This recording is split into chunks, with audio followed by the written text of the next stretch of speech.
Hello guys, स्वागत है आप लोगों का आपके अपने यूट्यूब चैनल में। तो गाइज आप लोग कैसे हैं? आई होप आप सभी लोग बहुत अच्छे होंगे। तो गाइज आप सभी को पता है कि हम यहाँ पे संविधान के कुछ महत्वपूर्ण भाग और उनके कुछ महत्वपूर्ण अनुच्छेद को पढ़ रहे हैं। और इससे पहले वाले वीडियो में हमने 1 से लेकर 51A तक सभी अनुच्छेदों को कवर कर लिया था। अगर आपने उस वीडियो को नहीं देखा है तो उसका लिंक नीचे डिस्क्रिप्शन में मिल जाएगा, आप उससे जाकर जरूर देख लीजिएगा। और आज के इस वीडियो में हम अनुच्छेद 52 से लेकर जहाँ तक हो सकता है वहाँ तक आज हम कवर करने वाले हैं। तो इस वीडियो को पूरा लास्ट तक देखिएगा और वीडियो पसंद आएगा तो एक लाइक कर दीजिएगा। तो चलिए शुरू करते हैं। तो गाइज हमने 52 से पहले सभी अनुच्छेदों को पढ़ लिया था और यहाँ पे हम अनुच्छेद 52 से पढ़ने वाले हैं। तो अनुच्छेद 52 क्या कहता है देखते हैं। तो गाइज अनुच्छेद 52 में है भारत का एक राष्ट्रपति होगा। अनुच्छेद 52 में क्या है? भारत का एक राष्ट्रपति होगा। ठीक है गाइज, किसमें कहा गया है कि भारत का एक राष्ट्रपति होगा? तो गाइज ये कहा गया अनुच्छेद 52 में। अनुच्छेद 53 में क्या कहा गया है? तो गाइज अनुच्छेद 53 में है राष्ट्रपति के अंदर समस्त कार्यपालिका की शक्ति निहित होगी। अनुच्छेद 53 में क्या है? समस्त कार्यपालिका की शक्ति किस में निहित होगी? राष्ट्रपति के अंदर। ठीक है गाइज। अनुच्छेद 52 में क्या है? भारत का एक राष्ट्रपति होगा। अनुच्छेद 53 में क्या है? समस्त कार्यपालिका की शक्ति राष्ट्रपति में निहित होगी। ठीक है गाइज। चलिए अनुच्छेद 54 क्या है? अनुच्छेद 54 में है राष्ट्रपति का निर्वाचन मंडल। अनुच्छेद 54 में क्या है? राष्ट्रपति का निर्वाचन मंडल। ठीक है गाइज। अनुच्छेद 55 में क्या है? अनुच्छेद 55 में क्या है? अनुच्छेद 55 में है राष्ट्रपति के निर्वाचन की रीति। निर्वाचन की रीति किस में दिया गया है? अनुच्छेद 55 में। ठीक है गाइज। चलिए एक बार फिर से कवर करते हैं। अनुच्छेद 52 में क्या है? भारत का एक राष्ट्रपति होगा। अनुच्छेद 53 में क्या है? राष्ट्रपति की कार्यपालिका संबंधी शक्ति, यानी कि कार्यपालिका की समस्त शक्ति राष्ट्रपति में निहित होगी। ठीक है गाइज। अनुच्छेद 54 में क्या है? राष्ट्रपति का निर्वाचन मंडल। अनुच्छेद 55 में क्या है? राष्ट्रपति के निर्वाचन की रीति। ठीक है गाइज। चलिए आगे बढ़ते हैं। 56 देखिए। 56 क्या कहता है? अनुच्छेद 56 में क्या है? राष्ट्रपति के कार्यकाल। अनुच्छेद 56 में क्या है? राष्ट्रपति का कार्यकाल। ठीक है गाइज। अनुच्छेद 57 में क्या है? अनुच्छेद 57 में है पुनर्निर्वाचन। क्या है? अनुच्छेद 57 में क्या है? पुनर्निर्वाचन। चलिए अनुच्छेद 58 देखिए। अनुच्छेद 58 में क्या है? राष्ट्रपति की योग्यताएं। अनुच्छेद 58 में क्या है? राष्ट्रपति की योग्यताएं। ठीक है। अनुच्छेद 60 देखिए। अनुच्छेद 60 में क्या है? राष्ट्रपति का शपथ। क्या है? अनुच्छेद 60 में क्या है? राष्ट्रपति का शपथ। ठीक है गाइज। अनुच्छेद 61 में क्या है? अनुच्छेद 61 में क्या है? राष्ट्रपति पर महाभियोग। अनुच्छेद 61 में क्या है? राष्ट्रपति पर महाभियोग। चलिए इस सबको एक बार और रिकॉल करते हैं और बताइएगा आप लोगों को याद हो रहा है या नहीं हो रहा है। ठीक है। अनुच्छेद 52 में क्या है? भारत का एक राष्ट्रपति होगा। अनुच्छेद 53 में क्या है? राष्ट्रपति के अंदर समस्त कार्यपालिका की शक्ति निहित होगी। अनुच्छेद 54 में क्या है? राष्ट्रपति का निर्वाचन का मंडल होगा। अनुच्छेद 55 में क्या है? अनुच्छेद 55 में क्या है? राष्ट्रपति के निर्वाचन की रीति है। अनुच्छेद 56 में क्या है? राष्ट्रपति का कार्यकाल है। अनुच्छेद 57 में क्या है? पुनर्निर्वाचन है। क्या है अनुच्छेद 57 में? पुनर्निर्वाचन है। चलिए अनुच्छेद 58 में क्या है? राष्ट्रपति के क्या है? अनुच्छेद 58 में राष्ट्रपति की योग्यताएं हैं। क्या है? अनुच्छेद 58 में राष्ट्रपति की योग्यताएं हैं। अनुच्छेद 60 में क्या है? शपथ है। क्या है अनुच्छेद 60 में? राष्ट्रपति की शपथ है। ठीक है। अनुच्छेद 61 में क्या है? राष्ट्रपति पर महाभियोग। ठीक है गाइज। अनुच्छेद 61 में क्या है? राष्ट्रपति पर महाभियोग। आई होप आप सभी को याद हो रहा होगा। चलिए अब आगे बढ़ते हैं। ऐसे ही हम बार बार रिकॉल करते रहेंगे, आपको आप सभी को याद हो जाएगा। चलिए अनुच्छेद 63 देखिए क्या है। अनुच्छेद 63 क्या है? भारत का एक उपराष्ट्रपति होगा। अनुच्छेद 63 क्या है? भारत का एक उपराष्ट्रपति होगा। अनुच्छेद 64 क्या बोलता है? उपराष्ट्रपति जो है सो राज्यसभा का पदेन सभापति होगा। ठीक है गाइज। अनुच्छेद 64 क्या कहता है? उपराष्ट्रपति राज्यसभा का पदेन क्या होगा? सभापति होगा। ठीक है गाइज। अनुच्छेद 63 क्या कहता है? भारत का एक उपराष्ट्रपति होगा। अनुच्छेद 64 क्या कहता है? उपराष्ट्रपति राज्यसभा का पदेन सभापति होगा। ठीक है गाइज।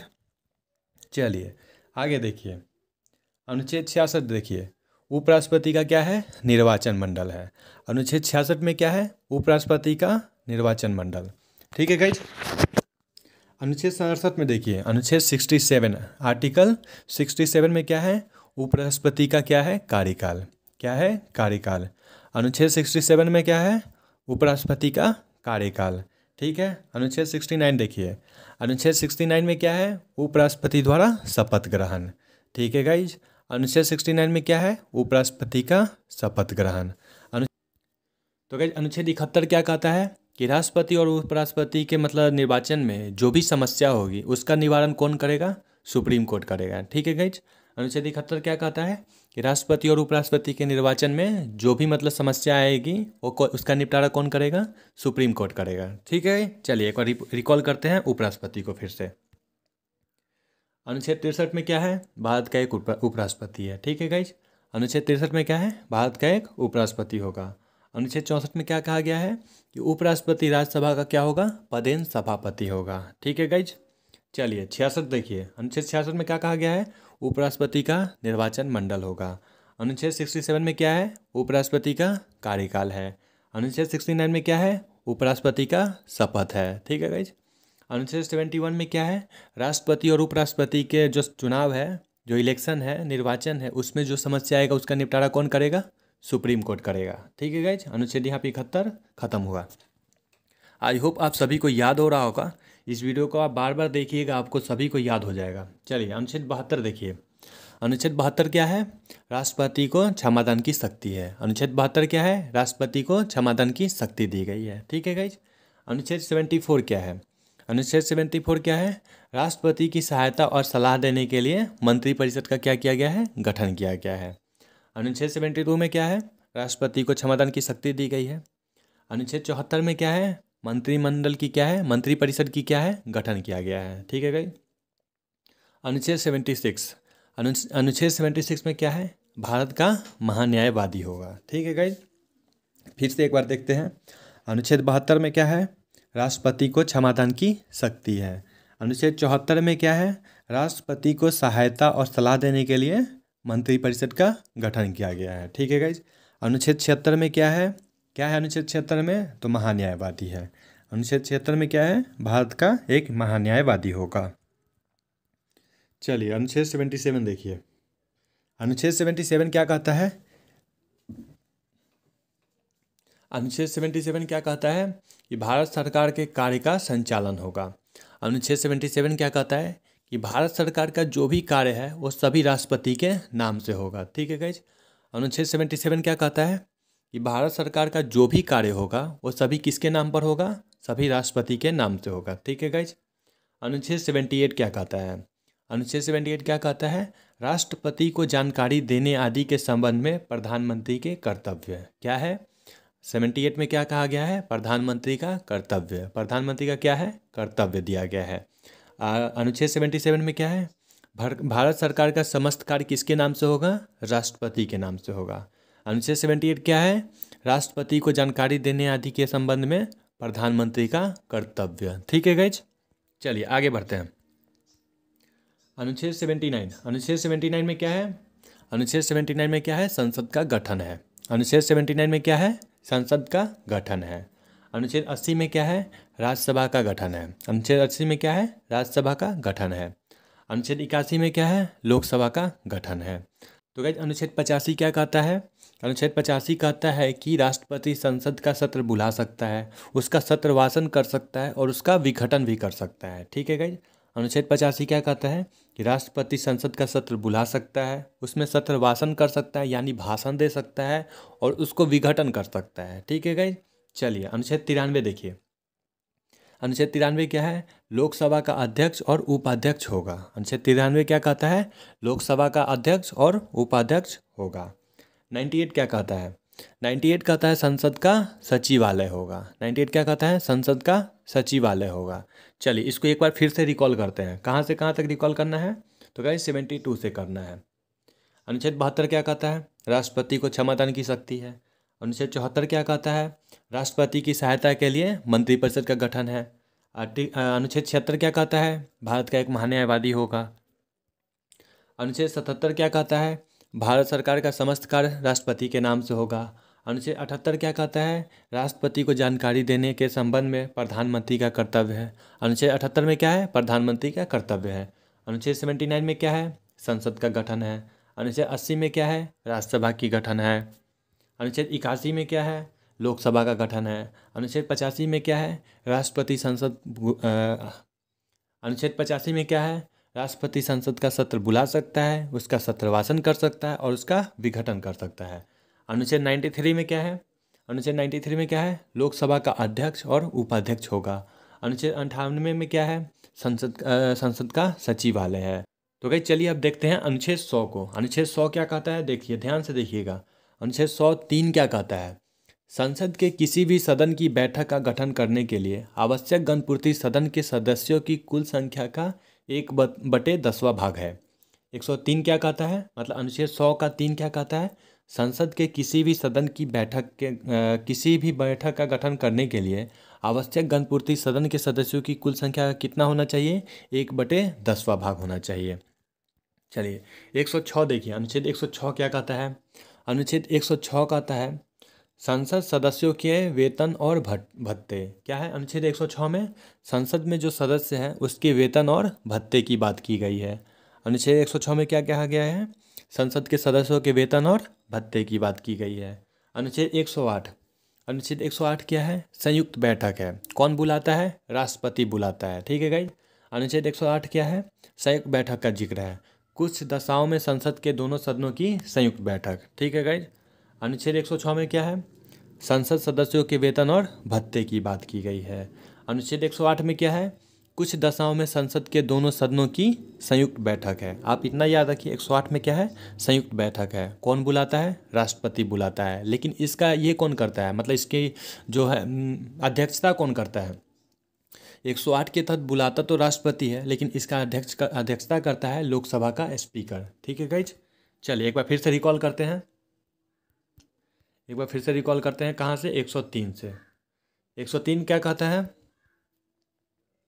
103 क्या कहता है कि संसद के किसी भी सदन की बैठक का गठन करने के लिए आवश्यक गणपूर्ति सदन के सदस्यों की कुल संख्या का 1/10वां भाग है।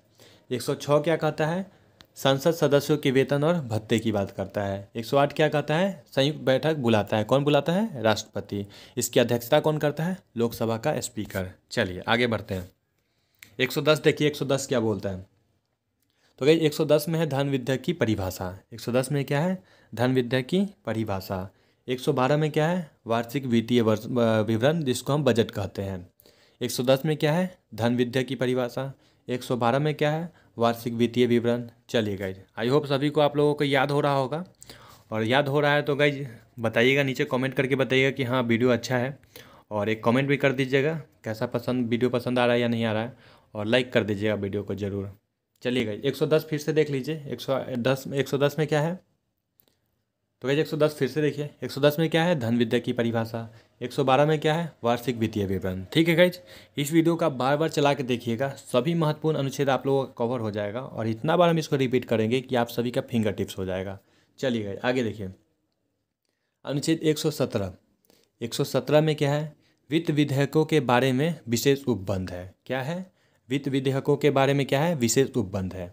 124 में क्या है, उच्चतम न्यायालय की स्थापना और गठन, मतलब सुप्रीम कोर्ट की स्थापना है। अनुच्छेद 124 में क्या है, सुप्रीम कोर्ट की स्थापना और गठन है। 129 में क्या है, सुप्रीम कोर्ट एक अभिलेख न्यायालय होगा। ठीक है। अनुच्छेद 117 क्या है, वित्त विधेयकों के बारे में विशेष उपबंध। अनुच्छेद 124 क्या है, सुप्रीम कोर्ट की स्थापना और गठन। अनुच्छेद 129 क्या है, उच्चतम न्यायालय एक अभिलेख न्यायालय होगा। 137 देखिए, 137 क्या कहता है, तो 137 कहता है निर्णयों या आदेशों का उच्चतम न्यायालय द्वारा पुनर्विलोकन, मतलब सुप्रीम कोर्ट जो आदेश दे दिया होगा या निर्णय जो ले लिया होगा उस पर वह फिर से विचार कर सकता है। 137 में क्या है, निर्णय या आदेशों का सुप्रीम कोर्ट द्वारा पुनर्विलोकन। ठीक है गाइज। 143 देखिए, 143 क्या कहता है, 143 कहता है कि राष्ट्रपति परामर्श ले सकता है। राष्ट्रपति क्या कर सकता है, परामर्श ले सकता है, और सुप्रीम कोर्ट क्या करेगा, परामर्श दे सकता है, भले राष्ट्रपति उसकी बातों को माने या फिर ना माने। ठीक है गाइज। 143 क्या है, परामर्श लेगा। राष्ट्रपति किससे परामर्श लेगा, सुप्रीम कोर्ट से परामर्श लेगा। चलिए 148 क्या है, 148 में है भारत का नियंत्रक महालेखा परीक्षक। ठीक है गाइज, क्या है, स्कैग, कंट्रोलर एंड ऑडिटर जनरल। ठीक है गाइज, इसको आप लोग याद रखिएगा। 148 में क्या है, भारत का नियंत्रक महालेखा परीक्षक क्या है? महालेखा परीक्षक, जिसको हम कैग बोलते हैं, CAG, comptroller and auditor general. चलिए 149 देखिए। 149 क्या है? भारत के नियंत्रक महालेखा परीक्षक के कर्तव्य और शक्तियों से संबंधित है। ठीक है गाइस, हम इसको फिर से आप लोगों को बताते हैं। 148 में क्या है? कैग का गठन है, यानी नियंत्रक महालेखा परीक्षक का गठन है।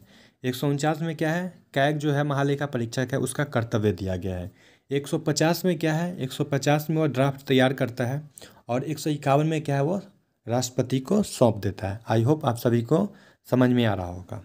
चलिए, अनुच्छेद 153 से 167 राज्य कार्यकारिणी से संबंधित है। ठीक है गाइस, चलिए इसके आगे से हम बढ़ते हैं। अनुच्छेद 153 क्या कहता है? राज्यों का एक राज्यपाल होगा। उधर 52 में क्या था? राष्ट्रपति होगा। भारत का क्या होगा? राष्ट्रपति होगा। केंद्र में राष्ट्रपति और राज्य में राज्यपाल। अनुच्छेद 153 में राज्यों का राज्यपाल। अनुच्छेद 155 में क्या है? राज्यपाल की नियुक्ति है। क्या है? राज्यपाल की नियुक्ति है। अनुच्छेद 156 में क्या है? राज्यपाल की क्या है? कार्यकाल है। अनुच्छेद 156 में क्या है? राज्यपाल की कार्यकाल। अनुच्छेद 157 में क्या है? अनुच्छेद 157 में है क्या है? राज्यपाल की योग्यताएं हैं। ठीक है गाइज, चलिए एक बार और इसको देखिए। अनुच्छेद 153 में क्या है? राज्यों का राज्यपाल होगा। अनुच्छेद 155 में क्या है? राज्यपाल की नियुक्ति है। अनुच्छेद 156 में क्या है? राज्यपाल की कार्यकाल है। अनुच्छेद 157 में क्या है? राज्यपाल की योग्यताएं हैं। ठीक है गाइज, चलिए 159 से देखना फिर से शुरू करते हैं। अनुच्छेद 159 क्या कहता है? अनुच्छेद 159 कहता है राज्यपाल द्वारा शपथ। क्या है? अनुच्छेद 159 में राज्यपाल का शपथ। अनुच्छेद 159 में क्या है? राज्यपाल का शपथ है। 161 में क्या है? राज्यपाल की क्षमादान की शक्ति। अनुच्छेद 161 में क्या है? क्षमादान की शक्ति। राष्ट्रपति की क्षमादान की शक्ति किस में है?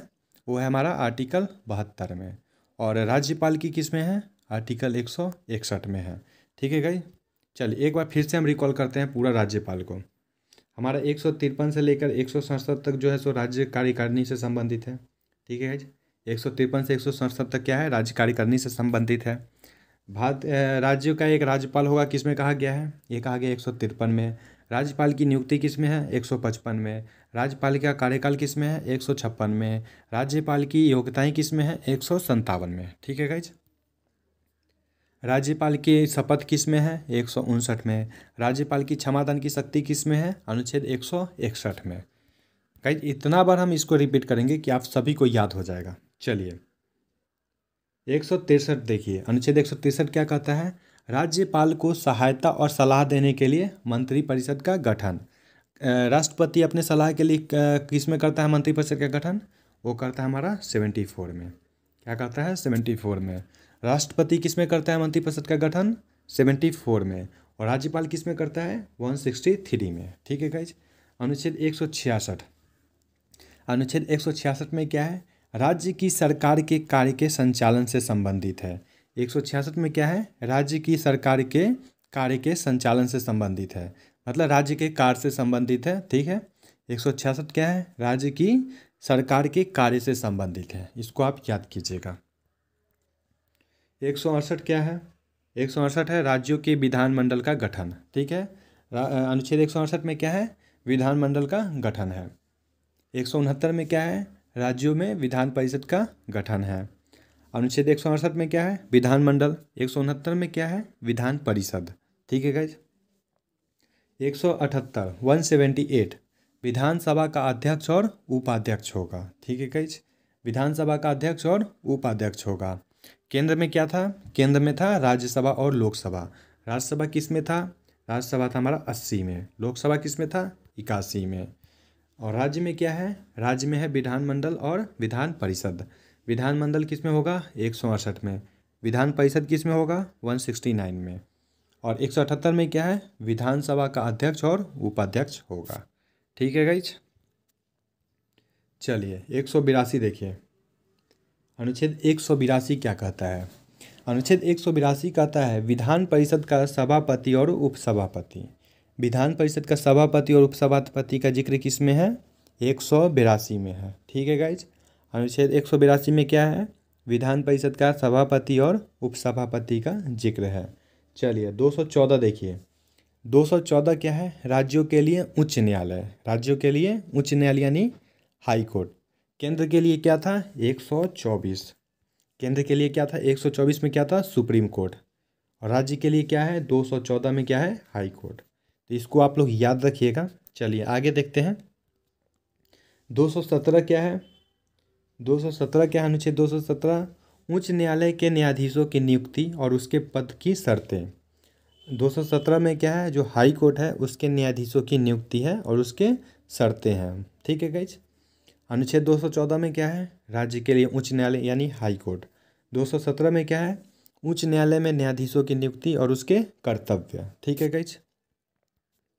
233 233 क्या है? जिला न्यायाधीशों की नियुक्ति। 233 में क्या है? जिला न्यायाधीशों की नियुक्ति है। 239(2) में क्या है?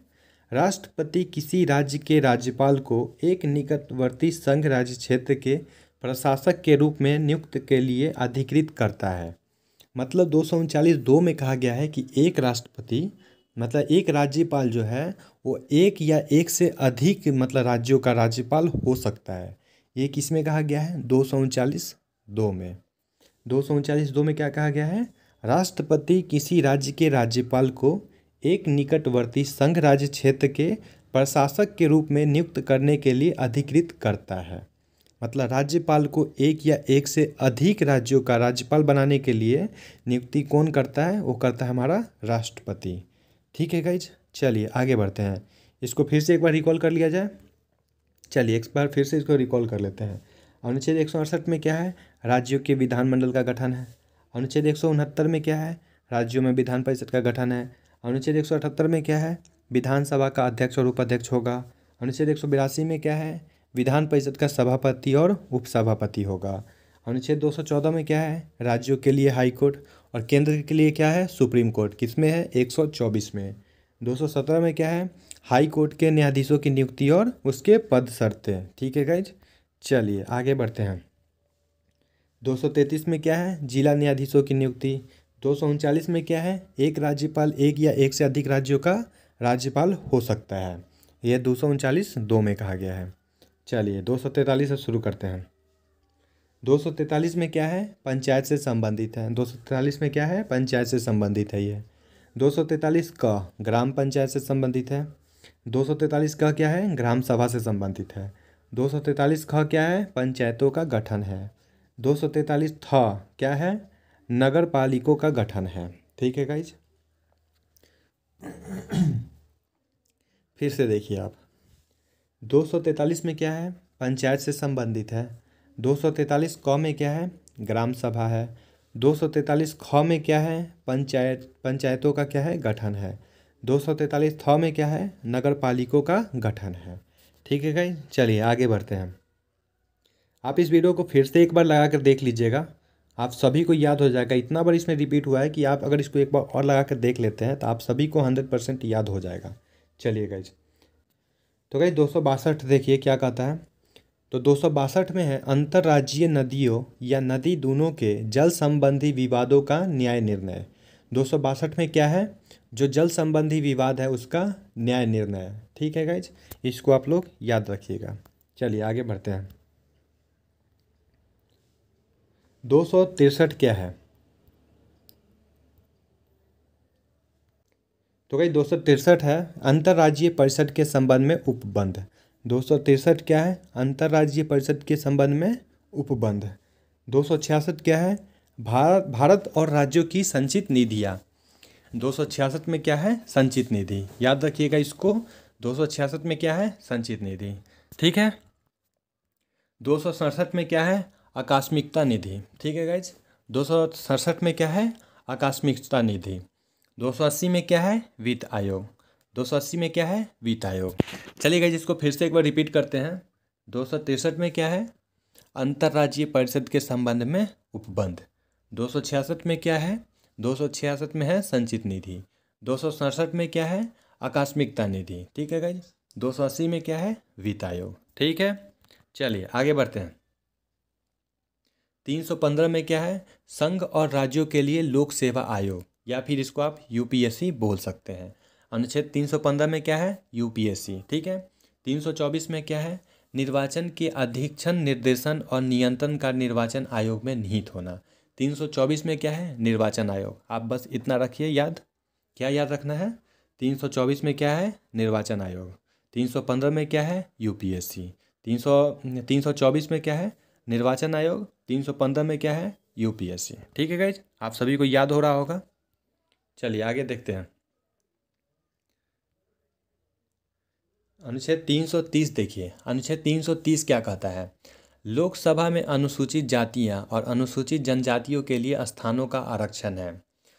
अनुच्छेद 330 में क्या है, लोकसभा में एससी एसटी के आरक्षणों का बात कहा गया है। ठीक है गाइज, अनुच्छेद 330 में क्या है, लोकसभा में अनुसूचित जातियां और अनुसूचित जनजातियों के लिए स्थानों का आरक्षण है।